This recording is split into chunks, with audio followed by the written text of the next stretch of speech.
Today's video is 20 tips to relieve stress. I'm Mike Stokes, and this is Wild Alive Coaching. Tip number 1, hang upside down.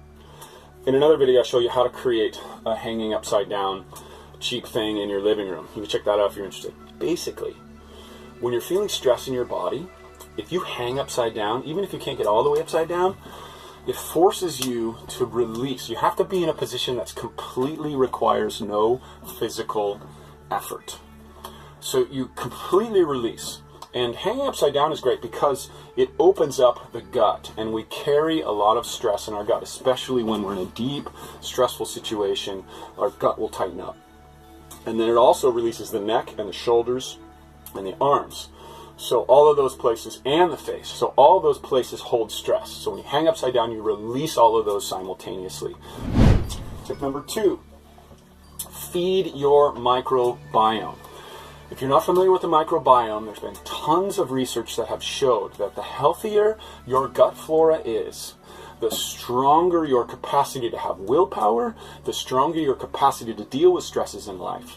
Another way to think about it is that you have more genetic information in the bacteria in and on your body than the genetic information that's contained as what you consider to be you, the cellular you of your body. So that brain, so to speak, needs to be fed. You got to stop feeding yourself and start feeding that brain, because that brain has the capacity to hold you. It's as if there's a community of beings that are like, yeah, help me fight your battles with you. Let me be on your team. Tip number 3, take action. If you're stressing out about something and you're just thinking about it, it's going to get worse. It's going to keep attacking you. So you have to develop the capacity to take what I call committed action. That, you can see that in the other video, being solution oriented. I talk a little bit about it. But committed action is something that you're actually going to do. It's not something that you're thinking about doing. It's not like, oh, I really should, or that would be great if I did, or I really want to. It's something that you write down, that you put on a list, that you go out and do, and you check it off the list.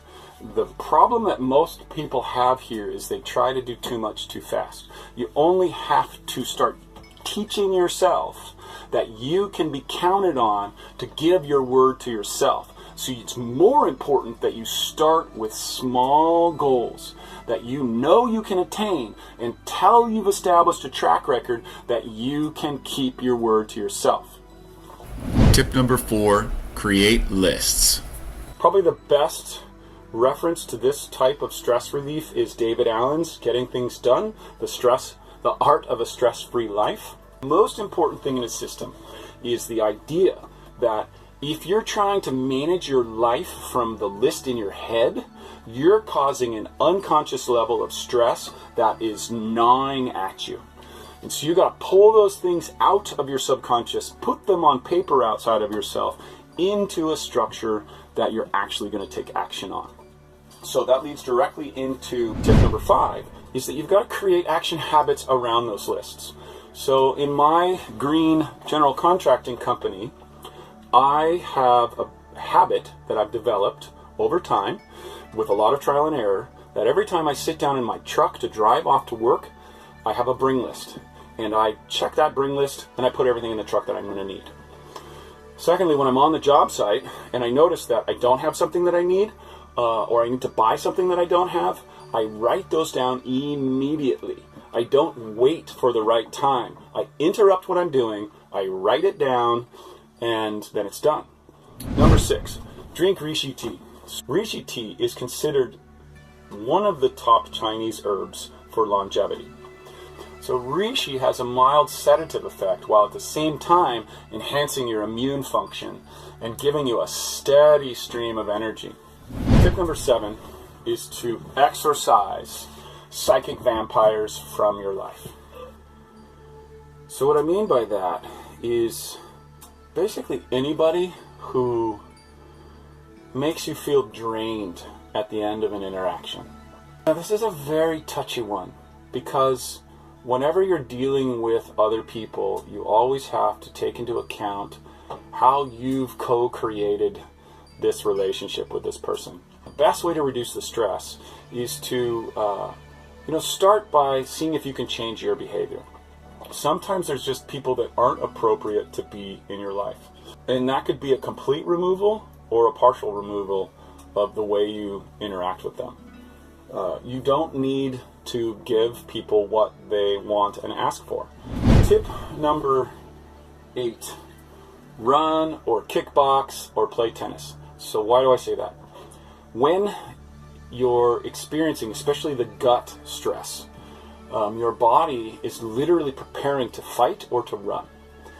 So if you can't do anything else, and you can run or take a kickboxing class or play tennis or racquetball, then that will tell your body that you've fought the battle and that now it's time to rest in preparation for the next battle. Because that's biologically how we lived.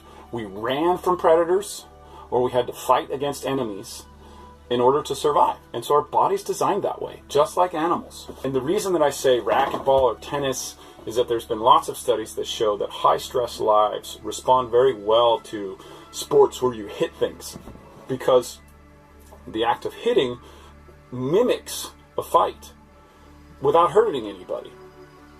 And then that fight is released, and you can relax, take a break. So that's what you need. You need that stress. So you need that healthy stress of the exercise or the tennis or the racquetball or whatever. And then the release. Tip number 9. The problem is the solution. There's a great saying, which many of you have probably heard. It's framed as a question. What happens when you solve the 3 major problems that are in front of you in life? And the answer is, you get 3 more. It's akin to the saying of the Zen koan, before enlightenment, you chop wood and you carry water, and after enlightenment, you chop wood and you carry water. We think that somehow we shouldn't have to chop wood and carry water. Somehow we shouldn't have to go to a job that we don't like, or somehow we shouldn't have to deal with a boss that's mean to us, or somehow we should have more money, or we should have more time, or we should have more vitality or more health. And when we say to ourselves, things should be different than they are, what we're saying is we reject reality. And anytime we reject reality, we put ourselves in a position of pain and suffering. Really, the only way to be enlightened is to take what is real now, what is your current circumstance, and to accept it. Now, that doesn't mean that you don't do anything about it, but what it means is that you don't actively seek to have a life that is devoid of problems or devoid of challenges. You simply seek to move on to the next challenge. And how you move on to the next challenge is by intelligently grounding yourself more powerfully in reality.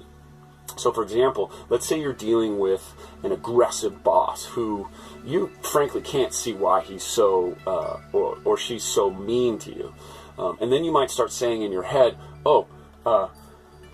he's crazy. He's just crazy. I don't know what to do about it. And the moment that you tell yourself he's crazy or she's crazy, then you've stopped observing their behavior and you've stopped observing what's happened. You've stopped looking at the problem and trying to find solutions. You can just label someone crazy and then quit the job and move on.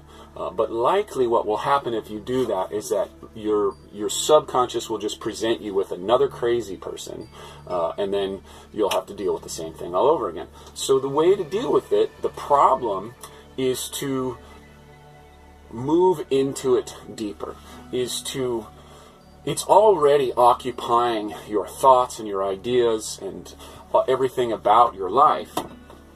If you have a problem that is that big. And when you have a problem that's that big, you have to move into it and accept that it is your reality right now. And you have to make a move that shifts it in your own mind. So how do you do that? Basically, you need to be solution-oriented. You can watch the other video if you're interested. And to be solution-oriented, you have to keep trying new solutions. Anytime you say to yourself, there's nothing more I can do. I've done everything I can.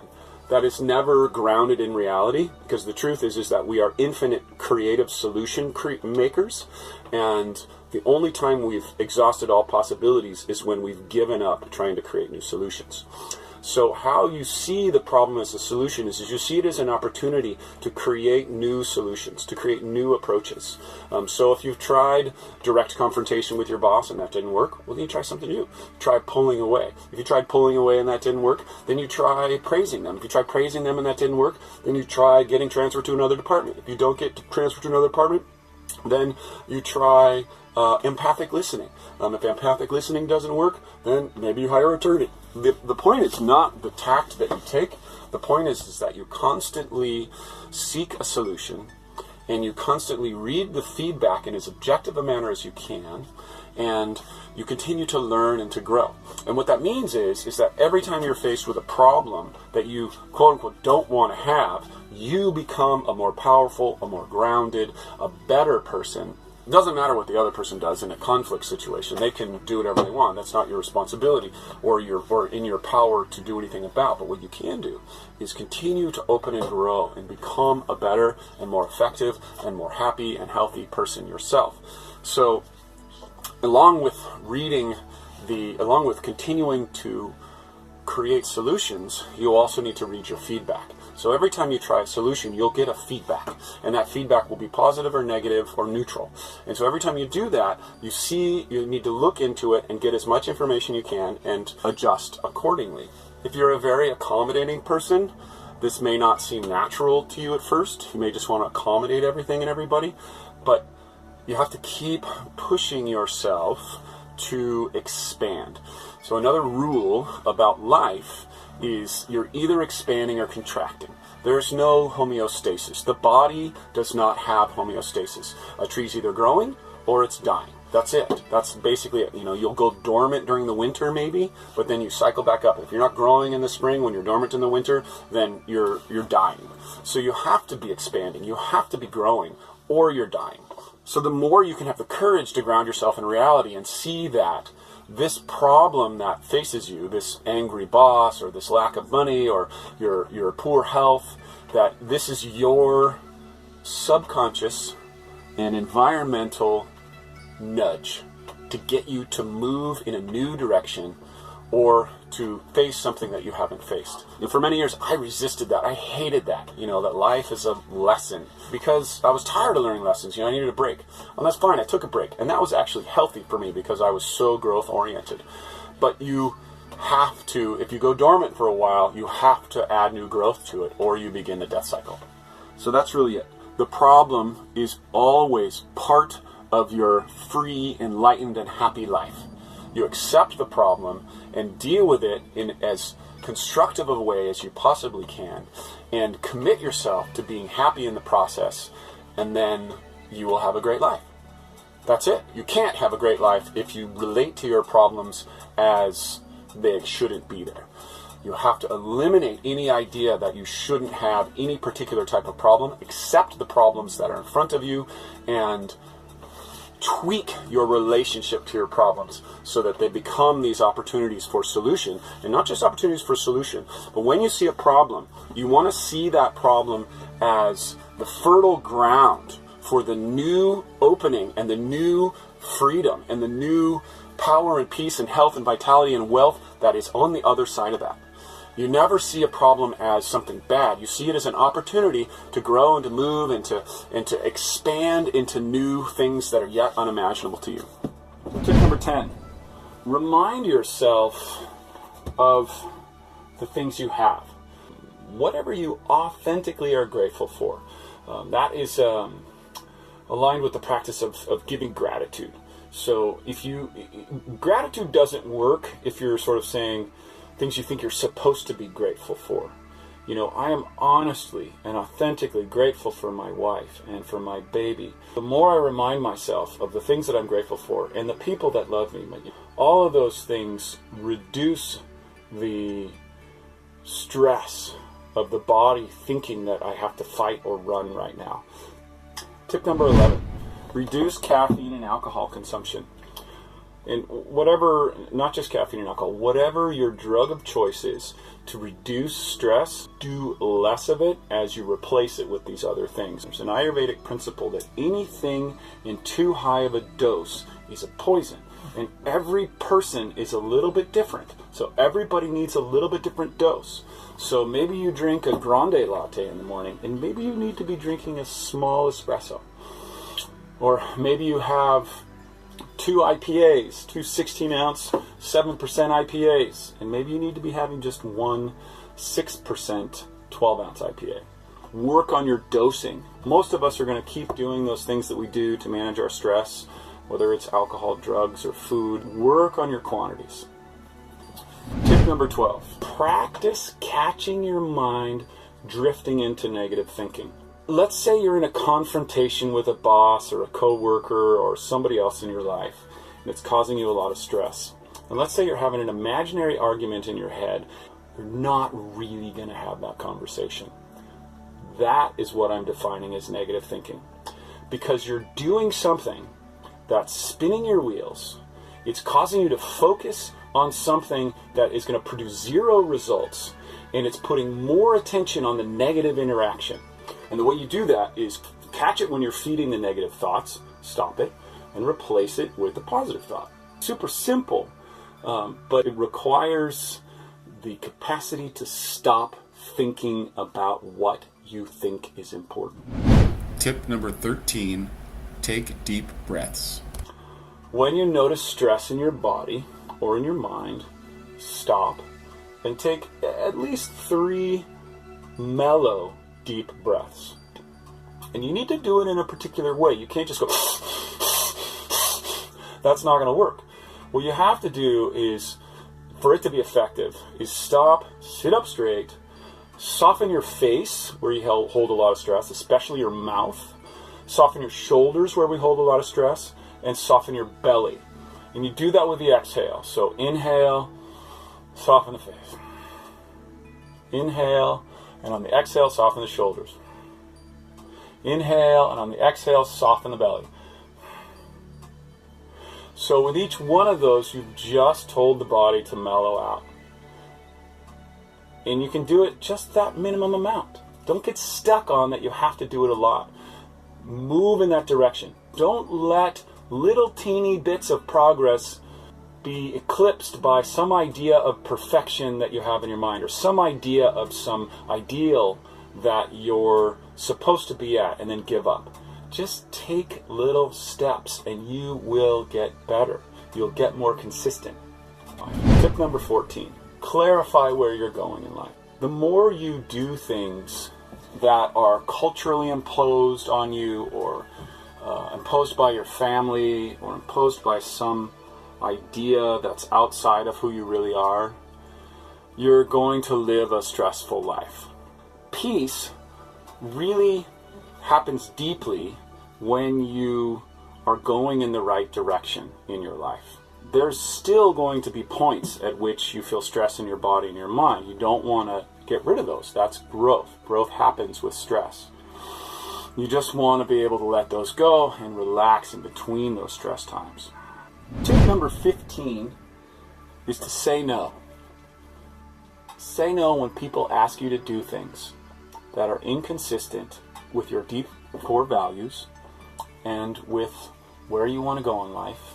That's easier said than done. You're going to upset some people. So practice being able to let other people be upset when you say no. You don't need to do or be who they want you to be or what they want you to do. If it's inconsistent with who you fundamentally are, then it's only going to harm you and them in the long run. Tip number 16, help others who truly appreciate your strengths and talents. If you're helping somebody who makes you feel depleted or depressed or somehow like there's something wrong with you, that's not going to help alleviate stress. You want to help either people that make you feel good about yourself or in situations that make you feel good about yourself. One of the reasons that you do that is because by helping others, you pull yourself out of a self-obsessed paradigm.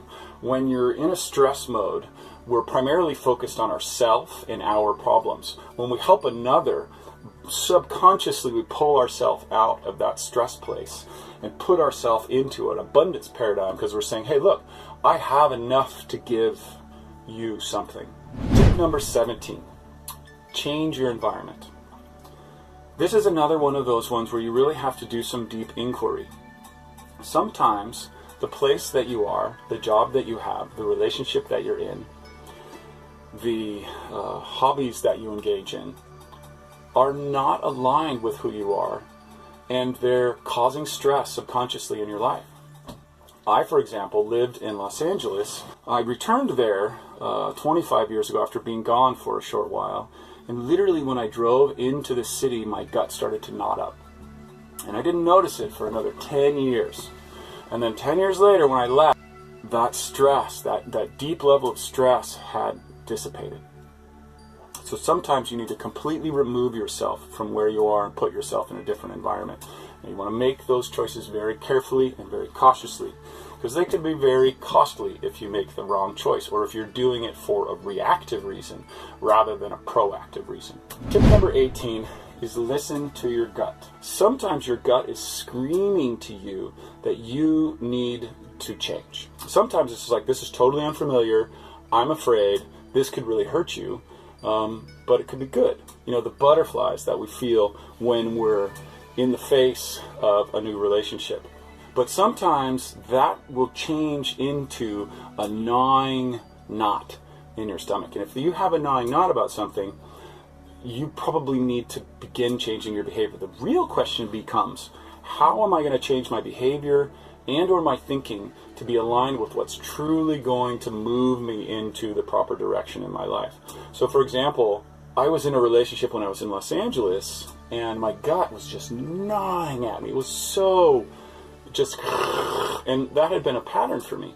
And I thought that I just had to become more of a man, and I had to transcend this fear because I was weak, or I wasn't strong enough, I wasn't a hero. But that was all wrong. What was happening was my gut was telling me that this person was really bad for me, that this person would really screw up my life and make it so that I couldn't go in the direction that I wanted to go in. There's always going to be this balancing act about how much should I try to transcend this fear, and how much should I listen and change the physical circumstances of my life. Now, when you're really clear on your life, it's a lot easier to make those choices. And combine that with all the other strategies of increasing my capacity to deal with stress. Tip number 19, save and conserve your energy and money.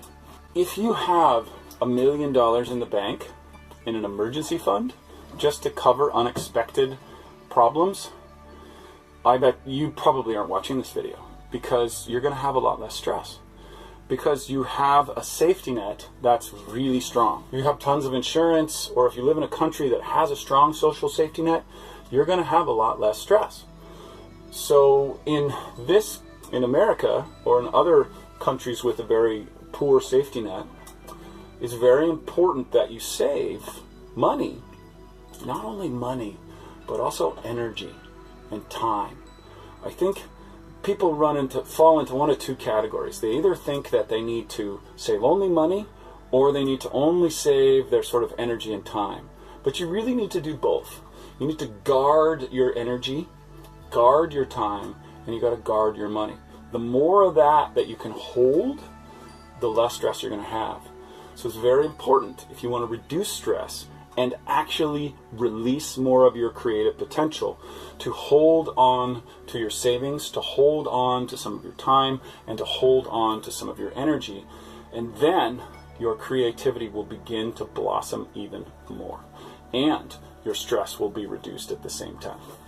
Tip number 20, last but not least, is to meditate. It's still only one part of the puzzle. All of those other pieces are incredibly important. So meditation, we all know it's good, but most of us don't know really how to do it or what it is. So let me tell you how to effectively meditate without much of any teaching at all. So basically, what you need to do is to catch your mind when it's wandering. Bring it back to a relaxed focal point, I recommend the breath. You can sit up straight or you can lie down. That's totally fine. It's more powerful if you sit up straight. And then do what I said earlier about taking the 3 deep breaths. You don't need to take a deep breath. You can just observe your breath and notice it like the Vipassana meditators say as it is. Catch your mind. You bring your attention back to your breath. You release the tension in your face. Release the tension in your shoulders. Release the tension in your belly. And just keep breathing. Keep noticing the breath. Then your mind's going to wander, and then you bring it back. It doesn't matter if you start a meditation for 1 minute and all you do is your mind wanders, and then you come back to it, and then you stop. It doesn't matter.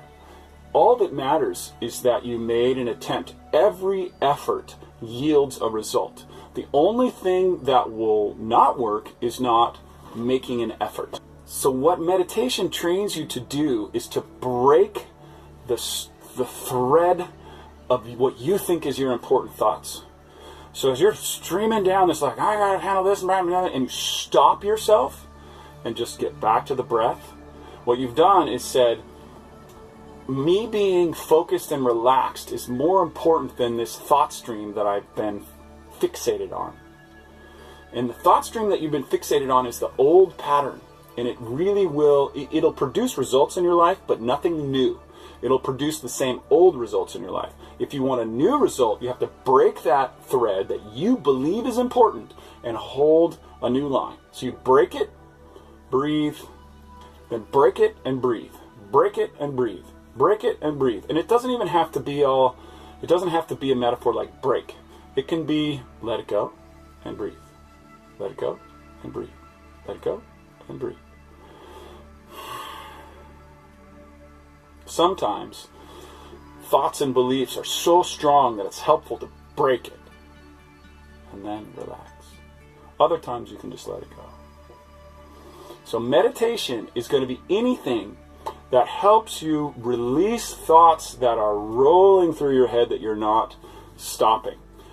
There's one form of meditation that's the exception to that, but it's very advanced, so don't try it. Thank you for listening. I hope you got value out of this. I really do appreciate your time and attention. The links to the reference material will be in the description, and please subscribe below. And if you're already subscribed, please share this with a friend who you think might find it valuable. Have a great day.